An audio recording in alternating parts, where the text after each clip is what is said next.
ಎಲ್ಲರಿಗೂ ನಮಸ್ಕಾರ. ವೇದಿಕೆ ಮೇಲಿರುವಂತಹ ನಮ್ಮ ಎಲ್ಲಾ ಆತ್ಮಬಂಧುಗಳಿಗೂ ನಮಸ್ಕಾರಗಳು. ಆ ಈ ದಿನದಲ್ಲಿ ನನಗೆ ಅವಕಾಶ ಮಾಡಿಕೊಟ್ಟಂತಹ ವೇದಿಕೆಗೂ ಸಹ ಒಂದು ಧನ್ಯವಾದಗಳನ್ನ ತಿಳಿಸ್ತಾ, ಈ ನನಗೆ ಕೊಟ್ಟಿರುವಂತಹ ವಿಚಾರದಲ್ಲಿ ಈ ಸ್ವಾಮೂತ್ರ ಚಿಕಿತ್ಸೆ ಅಥವಾ ಶಿವಾಂಬು ಎಂಬಂತಹ ವಿಚಾರವನ್ನ ನನಗೆ ಈ ದಿನದಲ್ಲಿ ಮಾತನಾಡಲು ಅವಕಾಶ ಕೊಟ್ಟಿದ್ದಾರೆ. ಇದಕ್ಕೆ ಮೂಲ ಈ ಈ ರೀತಿ ನಾನು ಈ ವೇದಿಕೆಯಲ್ಲಿ ಈ ತರ ವಿಚಾರನ ಹಂಚ್ಕೊಳ್ತಾ ಇದ್ದೀನಿ ಅದಕ್ಕೆ ಮೇನ್ ಕಾರಣ ಬಂದು ನಮ್ ರಂಗನಾಥ್ ಸರ್. ಅವ್ರನ್ನು ಕೂಡ ಸ್ಮರಿಸುತ್ತಾ, ಹಾಗೇನೆ ಈ ಶಿವಾಂಬು ಅನ್ನೋದನ್ನ ಪ್ರಚಾರ ಮಾಡಿದಂತಹ ನಮ್ಮ ಜಗದೀಶ್ ಆರ್ ಬುರಾನಿ ಅವರನ್ನ ಸ್ಮರಿಸುತ್ತಾ ನಾನು ಇವತ್ತಿನ ಸ್ವಾಮೂತ್ರ ಚಿಕಿತ್ಸೆ ಅನ್ನೋ ವಿಚಾರವನ್ನ ಪ್ರಸ್ತಾಪ ಮಾಡ್ತಾ ಇದ್ದೀನಿ. ನಮ್ಮ ವೇದಿಕೆಯಲ್ಲಿರುವಂತಹ ಹಳೆಯ ಮಾಸ್ಟರ್ಸ್ ಗಳಿಗೆ ಈ ಸ್ವಾಮೂತ್ರ ಚಿಕಿತ್ಸೆ ಅಥವಾ ಶಿವಾಂಬು ಚಿಕಿತ್ಸೆ ಎಂಬುದು ತುಂಬಾ ಹಳೆಯದಾದಂತಹ ವಿಚಾರ. ಆದ್ರೆ ಈ ಕಾರ್ಯಕ್ರಮದಲ್ಲಿ ಹೊಸದಾಗಿ ಜಾಯಿನ್ ಆಗಿರುವಂತಹ ಎಲ್ಲಾ ಮಾಸ್ಟರ್ಗಳಿಗೂ ಈ ಸ್ವಾಮೂತ್ರ ಚಿಕಿತ್ಸೆ ಅನ್ನೋದು ತುಂಬಾ ಹೊಸ ವಿಚಾರ. ಸ್ವಾಮೂತ್ರ ಚಿಕಿತ್ಸೆ ಅಥವಾ ಶಿವಾಂಬು ಅಂತ ಕರೀತಾರೆ ಇದನ್ನ. ಸ್ವಾಮೂತ್ರ ಚಿಕಿತ್ಸೆ ಅಂದ್ರೆ ಏನಪ್ಪಾ ಅಂತ ಒಂದು ಸಣ್ಣ ವಿಶ್ಲೇಷಣೆ ಮಾಡ್ತಾ ಹೋಗೋದಾದ್ರೆ, ಸ್ವಾಮೂತ್ರ ಚಿಕಿತ್ಸೆ ಅಂದ್ರೆ ಒಬ್ಬ ವ್ಯಕ್ತಿ ತನ್ನ ಮೂತ್ರವನ್ನೇ ಅವನು ಸೇವನೆ ಮಾಡೋದು ಅಥವಾ ಕುಡಿಯೋದು. ಏನಪ್ಪಾ ಮೂತ್ರ ಕುಡಿಯೋದು ಅಂತ ಕೆಲವರಿಗೆ ಒಂಥರ ಅದನ್ನ ಅಕ್ಸೆಪ್ಟೆನ್ಸ್ ಮಾಡ್ಕೊಳಕ್ಕೆ ಅವ್ರಿಗೆ ಕಷ್ಟ ಆಗ್ಬೋದು. ಆದ್ರೆ ಇದು ನಿಜ. ಸ್ವಾಮೂತ್ರ ಚಿಕಿತ್ಸೆ ಇದಕ್ಕೆ ಸುಮಾರು 5,000 ವರ್ಷಗಳ ಇತಿಹಾಸ ಇದೆ. ತುಂಬಾ ಹಳೆಯ ತಂತ್ರ ಇದು ಹೇಳ್ಬೇಕು ಅಂತಂದ್ರೆ. ಇದನ್ನ ಶಿವಾಂಬು ಅಂತ ಕೂಡ ಕರೀತಾರೆ. ಏನ್ ಶಿವಾಂಬು ಅಂತ ಕರೀತಾರೆ ಇದನ್ನ? ಸಾಕ್ಷಾತ್ ಶಿವ ಪರಮಾತ್ಮನೇ ಪಾರ್ವತಿ ತಾಯಿಗೆ ಈ ಚಿಕಿತ್ಸೆಯನ್ನ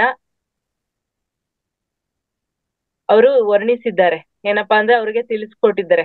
ಯಾವ್ದಾದ್ರು ಕಾಯಿಲೆ ಅಥವಾ ಇನ್ನಿತರ ವಿಚಾರಗಳಿಗೆ ಅದನ್ನ ಹೇಗೆ ಅಳವಡಿಸ್ಕೋಬಹುದು ಅನ್ನೋದನ್ನ ಅವರು ಶಿವನೇ ಪಾರ್ವತಿ ತಾಯಿಗೆ ಹೇಳಿರೋದ್ರಿಂದ ಇದನ್ನ ಶಿವಾಂಬು ಅಥವಾ ಶಿವಾಂಬು ಅಂತ ಕರೀತಾರೆ. ಶಿವಾಂಬು ಅಂತ ಅಂದ್ರೆ ಏನಪ್ಪಾ ಅರ್ಥ ಅಂದ್ರೆ, ಶಿವ ಅಂದ್ರೆ ನಾನು, ಅಂಬು ಅಂದ್ರೆ ನೀರು, ನನ್ನೊಳಗಿನ ನೀರು.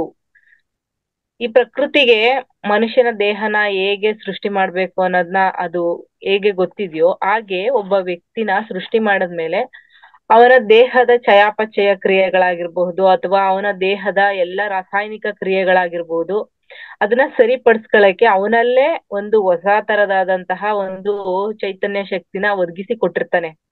ಅದನ್ನ ನಾವು ಎಲ್ಲಿಂದ ಹುಡುಕಬಹುದು ಅಂತ ಅಂದ್ರೆ, ಒಬ್ಬ ತಾಯಿ ತಾನು ಗರ್ಭವತಿ ಆದಾಗ ಅವಳ ಗರ್ಭದಲ್ಲಿ ಒಂದು ಮಗುವಿಗೆ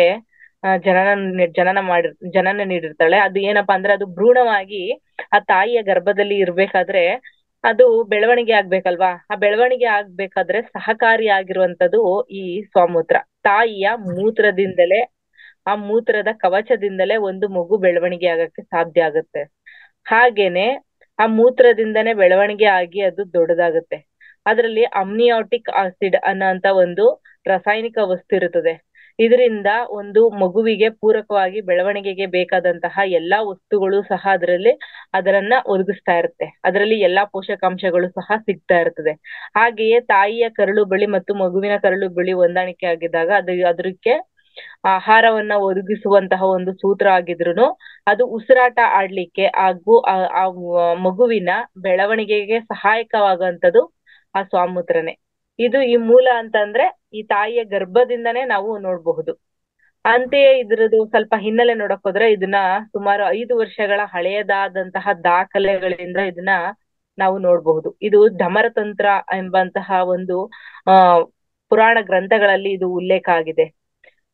ಇದರಲ್ಲಿ ಏನಂತ ಇದೆ ಅಂತ ಅಂದ್ರೆ, ಹಿಂದೂ ಧರ್ಮದ ಅತಿ ಪ್ರಮುಖವಾದಂತಹ ಗ್ರಂಥ ಇದು. ಇದನ್ನ ಹಿನ್ನೆಲೆ ಒಂದು 5,000 ವರ್ಷಗಳ ಹಿಂದೆಯಿಂದಾನು ಇದನ್ನ ನೋಡ್ಬೋದು. ಇದು ಆಯುರ್ವೇದದಲ್ಲಿದೆ. ಮತ್ತೆ ಇದನ್ನ ಹೇಳ್ಬೇಕಂತಂದ್ರೆ ಈಗ ಪುರಾಣ ಋಷಿ ಕಾಲಗಳಲ್ಲೂ ಸಹ ಈಗ ಋಷಿ ಮುನಿಗಳು ತಪಸ್ಸು ಮಾಡ್ತಾ ಇದ್ರು ಅಥವಾ ಇನ್ನೆಲ್ಲೋ ಹಿಮಾಲಯ ಪರ್ವತಗಳಲ್ಲಿ ಸಂಚಾರ ಮಾಡ್ತಾ ಇದ್ರು. ಎಲ್ಲಾನು ಬಿಟ್ಟು ಮೋಕ್ಷದೆಡೆಗೆ ಹೋಗ್ಬೇಕಾದ್ರೆ ಅವರು ಹೇಗೆ ಅಷ್ಟು ವರ್ಷಗಳ ಕಾಲ ಸುದೀರ್ಘವಾದಂತಹ ಧ್ಯಾನ ಅಥವಾ ಈ ತಪಸ್ಗಳನ್ನ ಹೇಗೆ ಮಾಡ್ತಾ ಇದ್ರು ಅಂತ ಅಂದ್ರೆ, ಈ ಸ್ವಾಮೂತ್ರದಿಂದನೇ. ಈ ಋಷಿಗಳು ಈ ಎಲ್ಲಾದ್ರೂ ಹೊರಗಡೆ ಹೋದ್ರೆ ಅಥವಾ ತುಂಬಾ ಕಾಡು ಅಥವಾ ತುಂಬಾ ಹಿಮಾಲಯ ಪರ್ವತ ಏನೂ ಸಿಗದೆ ಅಂತಹ ಸಂದರ್ಭಗಳಲ್ಲಿ ಅವರು ಸಂಚಾರ ಮಾಡ್ಬೇಕಾದ್ರೆ ಅವರು ಸುಮಾರು ವರ್ಷಗಳ ಕಾಲ ಸಂಪೂರ್ಣವಾದ ಧ್ಯಾನದಲ್ಲಿ ತೊಡಗಿ ಅವರವರ ಸಾಧನೆ ಮಾಡಕ್ಕೆ ಮೂಲ ಕಾರಣನೇ ಈ ಸ್ವಾಮೂತ್ರ. ಅವರು ಏನೂ ಸೇವಿಸದಂತಹ ಸಂದರ್ಭಗಳಲ್ಲೂ ಸಹ ತಮ್ಮ ಸ್ವಾಮೂತ್ರವನ್ನೇ ಅವರು ಕುಡಿದು ಅವರ ಸಾಧನೆಯಲ್ಲಿ ಮುನ್ನಡಿತಾ ಇದ್ರು. ಹೀಗೆ ನೋಡೋದಾದ್ರೆ ಇದು ತುಂಬಾ ಹಳೆಯದಾದ ವಿಚಾರ. ಹಾಗೆ ಭಾವ ಪ್ರಕಾಶ ಅನ್ನಂತಹ ಒಂದು ವಿಚಾರದಲ್ಲಿ ಇದನ್ನ ವಿಷಾಗ್ನಿ ಅಂತ ಕರೀತಾರೆ. ವಿಷಾಗ್ನಿ ಅಂತ ಅಂದ್ರೆ ಏನಪ್ಪಾ ಅಂದ್ರೆ ನಮ್ಮ ದೇಹದಲ್ಲಿರುವಂತಹ ವಿಷವನ್ನ ಇದು ತೆಗೆದು ಹಾಕಿ ಒಳ್ಳೇದ್ ಮಾಡುತ್ತೆ. ಹಾಗೇನೆ ರಕ್ತ ಪಮಹರಂ ಅಂತ ಕರೀತಾರೆ. ರಕ್ತ ಪಮಹರಂ ಅಂತ ಅಂದ್ರೆ ನಮ್ಮ ದೇಹದಲ್ಲಿನ ರಕ್ತ ಕಣಗಳನ್ನ ಪುನಶ್ಚೇತನ ಮಾಡುತ್ತೆ. ಹಾಗೆ ಇದನ್ನ ಅಮ್ರೋಲಿ ಅಂತ ಕರೀತಾರೆ. ಅಮ್ರೋಲಿ ಅಂದ್ರೆ ಏನಪ್ಪಾ ಅಂತಂದ್ರೆ ಇದು ಅಮೃತ ಅಂತ ಅಥವಾ ಒಬ್ಬ ವ್ಯಕ್ತಿ ಬದುಕಲು ಸಾಧ್ಯವಾದಂತಹ ಅಮರತ್ವವನ್ನ ಸಾಧಿಸ್ತದೆ. ಹಾಗೆಯೇ ಇದನ್ನ ಏನಪ್ಪಾ ಅಂತಾನೆ ಪುನಶ್ಚೇತನ ಅಂತ ಕರೀತಾರೆ. ಯಾಕೆ ಅಂತಂದ್ರೆ ಇದ್ರೊಳಗೆ ವೃದ್ಧಾಪ್ಯ ಅನ್ನೋದನ್ನ ದೂರ ಮಾಡಂತ ಶಕ್ತಿ ಇರುತ್ತೆ. ಹಾಗೆಯೇ ಇದನ್ನ ಸುಮಾರು ಗ್ರಂಥಗಳಲ್ಲಿ ಉಲ್ಲೇಖ ಮಾಡಿದ್ದಾರೆ. ಸುಮ್ನೆ ಮೂತ್ರ ಚಿಕಿತ್ಸೆ ಅಂದ್ರೆ ಯಾರು ನಂಬಲ್ಲ. ಆದ್ರಿಂದ ನಾವು ಸ್ವಲ್ಪ ಈ ಇದರ ಹಿನ್ನೆಲೆನ ನೋಡ್ತಾ ಹೋಗೋಣ. ಇದನ್ನ ನಮ್ಮ ಡಮರುತಂತ್ರದಲ್ಲಿ ಹೇಳಿದ್ದಾರೆ. ಅದರೊಳಗೆ ಏನ್ ಹೇಳಿದ್ದಾರೆ ಅಂದ್ರೆ ಸ್ವಾಮೂತ್ರವು ಒಂದು ಪವಿತ್ರವಾದ ಅಂತಹ ಅಮೃತ ಅಂತ ಹೇಳಿದ್ದಾರೆ ಡಮರುತಂತ್ರದಲ್ಲಿ. ಅಂತೆಯೇ ಇದರಲ್ಲಿ ಯಾವ್ದ್ರಲ್ಲಪ್ಪ ಕುರಾನ್ ನಲ್ಲೂ ಸಹ ನಾವು ನೋಡ್ಬೋದು. ಅದರೊಳಗೆ ಏನ್ ಕೊಟ್ಟಿದ್ದಾರೆ ಅಂದ್ರೆ ನಿಮ್ಮ ಔಷಧಿಯು ನಿಮ್ಮಲ್ಲಿಯೇ ಇದೆ, ಅದನ್ನ ನೀವು ಮನಗಾಣುವುದಿಲ್ಲ. ನಿಮ್ಮ ರೋಗವು ನಿಮ್ಮಿಂದಲೇ ಅದನ್ನು ನೀವೇ ಗಮನಿಸುವುದಿಲ್ಲ. ಅಂದ್ರೆ ನಮ್ಮ ದೇಹದಲ್ಲಿ ಆಗುವಂತಹ ಏನೇ ಕೆಮಿಕಲ್ ರಿಯಾಕ್ಷನ್ ಆಗಿರ್ಬೋದು ಅದು ನಮ್ ದೇಹಕ್ಕೆ ಗೊತ್ತಿರುತ್ತೆ. ಅದಕ್ಕೆ ಔಷಧಿನೂ ಸಹ ಏನಾಗಿರ್ತದೆ ನಮ್ಮ ದೇಹದಲ್ಲೇನೆ ಅದು ಉತ್ಪತ್ತಿ ಆಗ್ತಾ ಇರ್ತದೆ. ಅದು ಯಾವ್ದು ರೀತಿ ಅಂತಂದ್ರೆ ನಮ್ಮ ಮೂತ್ರದಿಂದ ಉತ್ಪತ್ತಿ ಆಗ್ತಾ ಇರ್ತದೆ. ಅದನ್ನ ನಾವು ಮನಗಾಣಲ್ಲ ಅನ್ನೋದನ್ನ ಈ ಕುರಾನ್ ನಲ್ಲಿ ಹೇಳಿದ್ದಾರೆ. ಅಂತೆಯೇ ಇದನ್ನ ಪವಿತ್ರವಾದಂತಹ ಬೈಬಲ್ ನಲ್ಲೂ ಸಹ ಹೇಳಿದ್ದಾರೆ. ಅದು ಏನಪ್ಪಾ ಅಂತಂದ್ರೆ ನಿಮ್ಮ ಸಣ್ಣ ಕೊಳವೆಯಿಂದಲೇ ನೀರ್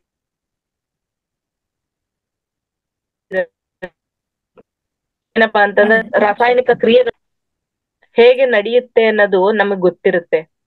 ಹಾಗೆ ಅದು ಹೇಗೆ ಅದಕ್ಕೆ ಒಳ್ಳೇದ್ ಮಾಡ್ಬೇಕು ಅಥವಾ ಕೆಟ್ಟದಾಗ್ಬೇಕು ಅಥವಾ ಏನೇ ಒಂದು ಸರಿ ಮಾಡ್ಬೇಕು ಒಂದ್ ಡ್ಯಾಮೇಜ್ನ ಅನ್ನೋದು ನಮ್ಮ ದೇಹದಲ್ಲೇ ಗೊತ್ತಿರುತ್ತೆ ಅದಕ್ಕೆ. ಈಗ ಇಷ್ಟೆಲ್ಲ ಹೇಳಿದ್ಮೇಲೆ ಎಲ್ಲರಿಗೂ ಒಂದ್ ಕ್ವಶನ್ ಬರ್ತದೆ, ನಾವು ಯಾಕೆ ಮೂತ್ರ ಕುಡಿಬೇಕು? ಎಲ್ಲರೂ ಇವಾಗ ಈ ಗೋಮೂತ್ರ ಕುಡಿಯಂತದ್ದು ಅಭ್ಯಾಸ ಇದೆ. ಆದ್ರೆ ನಮ್ಮ ಮೂತ್ರನ ನಾವೇ ಏನಕ್ಕೆ ಕುಡಿಬೇಕು ಅನ್ನೋದು ಒಂದು ಪ್ರಶ್ನೆ ಬರುತ್ತೆ. ನಾವು ಗೋಮೂತ್ರನ ಕುಡಿಬಹುದು, ಕುಡಿತಾನೂ ಇದ್ರು. ಯಾಕೆ ಅಂತಂದ್ರೆ ಇಂದಿನ ಇತಿಹಾಸನ ನಾವು ತೆಗಿತಾ ಹೋದ್ರೆ ನಮ್ಮ ಪುರಾತನ ಕಾಲದಿಂದಲೂ ನಾವು ಗೋವನ್ನ ನಮ್ಮ ಗೋಮಾತೆ ಅಂತ ದೇವರ ರೂಪದಲ್ಲಿ ನಾವು ಪೂಜಿಸ್ತಾ ಇದ್ದೀವಿ. ಅದನ್ನ ಪವಿತ್ರವಾದ ರೂಪದಲ್ಲಿ ನಾವು ಕಾಣ್ತಾ ಇದೀವಿ. ಹಂಗಾಗಿ ನಾವು ಗೋಮೂತ್ರವನ್ನ ಸೇವನೆ ಮಾಡೋದು ಪ್ರಚಲಿತ ಇದೆ. ಆದ್ರೆ ಸ್ವಮೂತ್ರ ಸೇವನೆ ಮಾಡೋದು ಪ್ರಚಲಿತ ಇಲ್ಲ. ಅದು ಕೆಲವರಿಗೆ ಗೊತ್ತು. ತುಂಬಾ ಚಿಕ್ಕವರಾಗಿದ್ದಾಗ ಅವರಿಗೆ ಏನಾದ್ರು ಬಿದ್ದು ಗಾಯ ಆಗಿದ್ದಾಗ ಅಥವಾ ಏನಾದ್ರೂನು ಅವರಿಗೆ ಕಜ್ಜಿ ಕುರ ಈ ತರದಂತಹ ವಿಚಾರಗಳಾಗಿದ್ದಾಗ ಅದಕ್ಕೆ ಹಾಕ್ತಾ ಇದ್ರು ಅನ್ನೋದು ಸ್ವಲ್ಪ ಕೆಲವು ಜನರಿಗೆ ನೆನ್ಪಿರುತ್ತೆ. ಆದ್ರೆ ಸ್ವಮೂತ್ರನ ಕುಡಿಯೋದು ಅಂತ ಅಂದಾಗ ಕೆಲವರಿಗೆ ಆ ವಿಚಾರನ ಸಹಿಸ್ಕೊಳ್ಳೋದು ಸಹ ಕಷ್ಟ ಆಗಿರ್ತದೆ. ಆದ್ರೆ ಸ್ವಮೂತ್ರ ಅನ್ನೋದು ದೇಹದಲ್ಲಿ ಹೇಗೆ ಉತ್ಪನ್ನ ಆಗುತ್ತೆ ಅನ್ನೋದನ್ನ ನಾವು ನೋಡ್ತಾ ಹೋದ್ರೆ ಸ್ವಮೂತ್ರ ಅನ್ನೋದು ನಮ್ಮ ದೇಹದಲ್ಲಿ ನಮ್ಮ ಕಿಡ್ನಿ ಅಂತಂದ್ರೆ ಈಗ ನಮ್ಮ ದೇಹ ನಾವು ತಿಂದಂತಹ ಒಂದಿಷ್ಟು ಆಹಾರಗಳನ್ನ ಜೀರ್ಣಿಸಿ ಅದರಲ್ಲಿರುವಂತಹ ಪೋಷಕಾಂಶಗಳನ್ನ ರಕ್ತಕ್ಕೆ ಒದಗಿಸಿ ಕಿಡ್ನಿ ರಕ್ತವನ್ನ ಬೇರ್ಪಾಡು ಮಾಡ್ತದೆ. ಆಗ ಆ ರಕ್ತ ಬೇರೆ ಮತ್ತೆ ರಕ್ತದಲ್ಲಿರುವಂತಹ ಹೆಚ್ಚುವರಿ ನೀರನ್ನ ಬೇರೆ ಮಾಡುತ್ತೆ. ಆ ಬೇರೆ ಮಾಡಿದಂತಹ ನೀರು ಅಥವಾ ಅದನ್ನ ಸೆರಮ್ ಅಂತ ಕರೀತಾರೆ. ಸೆರಮ್ ಬೈ ಪ್ರಾಡಕ್ಟ್ ಅಂತ ಕರೀತಾರೆ. ಕಿಡ್ನಿಯಿಂದ ಹೊರಬರುವಂತಹ ಬೈ ಪ್ರಾಡಕ್ಟ್ ಅದು ಮೂತ್ರವಾಗಿ ನಮ್ಮ ದೇಹದಿಂದ ಹೊರಗೆ ಬರುತ್ತೆ. ಅದನ್ನ ವಿಜ್ಞಾನ ಲೋಕದಲ್ಲಿ ಏನಂತ ಅಂದಿದ್ರೆ ಅದನ್ನ ತ್ಯಾಜ್ಯ, ಅದು ಏನು ಉಪಯೋಗಕ್ಕೆ ಬಾರದಂತಹ ವಸ್ತು ಅನ್ನೋದನ್ನ ಅವರು ಹೇಳ್ತಾ ಬಂದಿದ್ದಾರೆ. ಆದ್ರೆ ಅದನ್ನ ಸಂಶೋಧನೆ ಪ್ರಕಾರ ಆಟೋ ಯೂರಿನ್ ಥೆರಪಿ ಅನ್ನೋಂತ ಒಂದು ವಿಚಾರನ ಇಟ್ಕೊಂಡು ಅದನ್ನ ಸಂಶೋಧನೆ ಮೂಲಕ ಅದನ್ನ ಸಾಬೀತ್ ಮಾಡಿದರೆ ನಾವು ಹೊರ ಹಾಕುವಂತಹ ನಮ್ಮ ಬೇಡವಾದಂತಹ ಅಂತ ವಸ್ತು ಅಂತ ಒಂದು ಮನಗಾಣಿರುವಂತಹ ಅಥವಾ ಪ್ರಚಲಿತ ಆಗಿರುವಂತಹ ಸ್ವಾಮೂತ್ರದಲ್ಲಿ ಏನೇನಿರುತ್ತೆ ಅಂತ ಅಂದ್ರೆ creatine, urea, nitrogen, sodium, potassium, calcium, magnesium, ammonia, chloride, ಹಾಗೆ ವಿಟಮಿನ್ ಮತ್ತು ಹಾರ್ಮೋನ್ಗಳು ಮನುಷ್ಯನ ದೇಹಕ್ಕೆ ಬೇಕಾದಂತಹ ಆರೋಗ್ಯಕ್ಕೆ ಬೇಕಾದಂತಹ 10 ಹಲವು ವಿಚಾರಗಳು ನಮ್ಮ ಸ್ವಾಮೂತ್ರದಿಂದ ಹೊರಗೆ ಹೋಗ್ತಾ ಇರ್ತದೆ. ಮತ್ತೆ ಸ್ವಾಮೂತ್ರದಿಂದ ಏಕೆ ಹೊರಗೆ ಹೋಗ್ಬೇಕು ಅಂತ ಅಂದಾಗ ನಮ್ಮ ದೇಹವು ಅರಗಿಸಿಕೊಳ್ಳಲಾಗದಂತಹ ವಿಟಮಿನ್ಗಳನ್ನ ಅಥವಾ ಆ ಸಮಯದಲ್ಲಿ ಹೀರಿಕೊಳ್ಳಲು ಆಗದಂತಹ ವಿಟಮಿನ್ಗಳು ಸ್ವಾಮೂತ್ರದ ಮೂಲಕ ಹೊರಗೆ ಹೋಗ್ತದೆ. ಆದ್ರಿಂದ ಸ್ವಾಮೂತ್ರ ಅನ್ನೋದು ಇಷ್ಟು ವಿಶಿಷ್ಟ. ಹಾಗೆ ಸ್ವಾಮೂತ್ರ ಚಿಕಿತ್ಸೆ ಅನ್ನೋದು ಸಹ ಇಷ್ಟು ಪ್ರಚಲಿತ ಬಂದಿಲ್ಲ, ಆದ್ರೂನು ಇತ್ತೀಚೆಗೆ ಪ್ರಚಲಿತ ಆಗ್ತಾ ಇದೆ. ಯಾಕೆ ಅಂತಂದ್ರೆ ಇವಾಗ ಅದನ್ನ ಸಂಶೋಧನೆ ಮೂಲಕನೇ ತಂದುಬಿಟ್ಟಿದ್ದಾರೆ. ನಾವು ಏನಾದ್ರೂ ನಮ್ಮ ಭಾರತ ಸಂಸ್ಕೃತಿಯಲ್ಲಿ ನಾವು ಅದನ್ನ ಸಾಧನೆ ಮಾಡಿದೀವಿ ಇದನ್ನ ಸಾಧನೆ ಮಾಡಿದೀವಿ ಅಂದ್ರೆ ಯಾರು ನಂಬಲ್ಲ. ಯೋಗ ಅನ್ನೋದು ನಮ್ ಭಾರತದ ಸಾಧನೆ, ಆದ್ರೆ ಅದನ್ನ ನಂಬ್ತಾ ಇರ್ಲಿಲ್ಲ. ಇವಾಗ ವಿಶ್ವ ಯೋಗ ದಿನ ಅಂತ ಮಾಡಿದಾಗ ಅದನ್ನ ಎಲ್ಲರೂ ಒಪ್ಕೊಂಡ್ರು. ಹಾಗೇನೆ ಇದನ್ನ ನಮ್ಮ ಪುರ 5,000 ವರ್ಷದ ಹಿನ್ನೆಲೆ ಇದೆ, ಸ್ವಾಮೂತ್ರ ಚಿಕಿತ್ಸೆ ಅಳವಡಿಸ್ಕೋಬೇಕು ಹಂಗೆ ಹಿಂಗೆ ಅಂತಂದ್ರೆ ಯಾರು ಒಪ್ಕೊಳ್ಳೋದಿಲ್ಲ. ಆದ್ರೆ ನಮ್ಮ ನೆರೆಯ ರಾಷ್ಟ್ರಗಳಾದಂತಹ ಫ್ರಾನ್ಸು, USA, ಚೀನಾ ಇಂತ ದೇಶದವರು ವೈದ್ಯಕೀಯ ವಿಶ್ಲೇಷಣೆಗಳ ಪ್ರಕಾರ ಅವರು ಒಂದಿಷ್ಟು ಔಷಧಗಳನ್ನ ಕಂಡಿಡ್ದು ಅದನ್ನ ಕ್ಯಾನ್ಸರ್, ಟ್ಯೂಮರ್, ಕ್ಯುಲಾಸಿನ್, ಪೆಲ್ಮೊರಿ, ಕಾರ್ಡಿಯಾಕ್ ವೆಸ್ಕ್ಯುಲರ್ ಕಾಯಿಲೆಗಳಿಗೆ ಇದನ್ನ ಔಷಧ ರೂಪವಾಗಿ ಕಂಡಿಡ್ದು ಇದನ್ನ ಪ್ರಚಾರ ಮಾಡಿ ಅದರಿಂದ ಹಣ ಮಾಡ್ತಾ ಇದ್ದಾರೆ. ಇವಾಗ ಅದನ್ನ ಒಪ್ಕೋತಾರೆ, ಇಲ್ಲ ಅಂತಂದ್ರೆ ಒಪ್ಕೋತಾರೆ ಸ್ವಾಮೂತ್ರ ಚಿಕಿತ್ಸೆ ಅಲ್ಲ. ಇದನ್ನ ಹಾರ್ಟ್ ಸರ್ಜರಿಗೆ ಮತ್ತೆ ಕ್ಯಾನ್ಸರ್ ನಂತಹ ದೊಡ್ಡ ದೊಡ್ಡ ಕಾಯಿಲೆಗಳನ್ನ ಗುಣ ಮಾಡಲು ಈ ಸ್ವಾಮೂತ್ರ ಚಿಕಿತ್ಸೆಯಿಂದ ಕಂಡುಹಿಡಿದಂತಹ ಇಂಜೆಕ್ಷನ್ ಗಳನ್ನ ಸಹ ಬಳಸಲಾಗ್ತದೆ. ಇದನ್ನ ಜಪಾನ್, ಚೈನಾದಲ್ಲಿ ಇದು ಔಷಧಿಯ ತಯಾರಿಕಾ ಘಟಕಗಳನ್ನೇ ಸ್ಥಾಪಿಸಿ ಇದನ್ನ ಔಷಧಿಯನ್ನಾಗಿ ಮಾರ್ಪಾಡಿಸಿ ಅದನ್ನ ಯುರೇಕಿನಾಸ್ ಎನ್ನುವಂತಹ ಸ್ವಾಮೂತ್ರದಿಂದನೇ ತಯಾರಿ ಮಾಡಿದಂತಹ ಒಂದು ಇಂಜೆಕ್ಷನ್ ಇದನ್ನ ಪ್ರಚಾರ ಮಾಡಿದ್ದಾರೆ. ಇದನ್ನ ಎಷ್ಟು ತುರ್ತು ಪರಿಸ್ಥಿತಿಯಲ್ಲಿ ಬಳಸ್ತಾರೆ ಅಂತ ಅಂದ್ರೆ ಒಬ್ಬ ವ್ಯಕ್ತಿಗೆ ಹಾರ್ಟ್ ಅಟ್ಯಾಕ್ ಆದಾಗ ಅವನ ಹಾರ್ಟ್ ಸರ್ಜರಿ ಮಾಡ್ಬೇಕಾದ್ರೆ ಅವನ ರಕ್ತವನ್ನ ತಿಳಿಗೊಳಿಸಲು ಯುರೇಕಿನಾಸ್ ಅನ್ನಂತಹ ಒಂದು ಇಂಜೆಕ್ಷನ್ ನ ಬಳಸ್ತಾರೆ. ಹಾಗೆ ಕ್ಯಾನ್ಸರ್ನ ಚಿಕಿತ್ಸೆ ಮಾಡ್ಬೇಕಾದ್ರೆ ಈ ಟ್ಯೂಮರ್ ಮತ್ತೆ ಈ ಗೆಡ್ಡೆಗಳನ್ನ ನಾಶ ಮಾಡ್ಲಿಕ್ಕೆ ಈ ಯುರೇಕಿನಾಸ್ ಅನ್ನಂತಹ ಒಂದು ಇಂಜೆಕ್ಷನ್ ನ ಬಳಸ್ತಾರೆ. ಹಾಗೆ ಇದು ಇತ್ತೀಚೆಗೆ ದೇಶ ವಿದೇಶಗಳಲ್ಲಿ ಹೆಚ್ಚು ಪ್ರಚಲಿತವಾಗಿದೆ. ಆದ್ರಿಂದ ನಮ್ಮ ಭಾರತ ಇತಿಹಾಸದಲ್ಲಿ ನಾವು ಪುರಾತನವಾಗಿ ಕಂಡುಕೊಂಡಂತಹ ಇಂತಹ ಅಭೂತಪೂರ್ವವಾದಂತಹ ವಿಚಾರಗಳನ್ನ ನಾವು ಅಳವಡಿಸ್ಕೊಂಡು ಅದನ್ನ ಮುನ್ನಡೆಸ್ಕೊಂಡು ಹೋದ್ರೆ ಇದು ಎಲ್ಲರಿಗೂ ಎಲ್ಲಾ ಕಾಯಿಲೆಗಳಿಗೂ ಸಹ ಒಳ್ಳೇದಾಗುತ್ತೆ.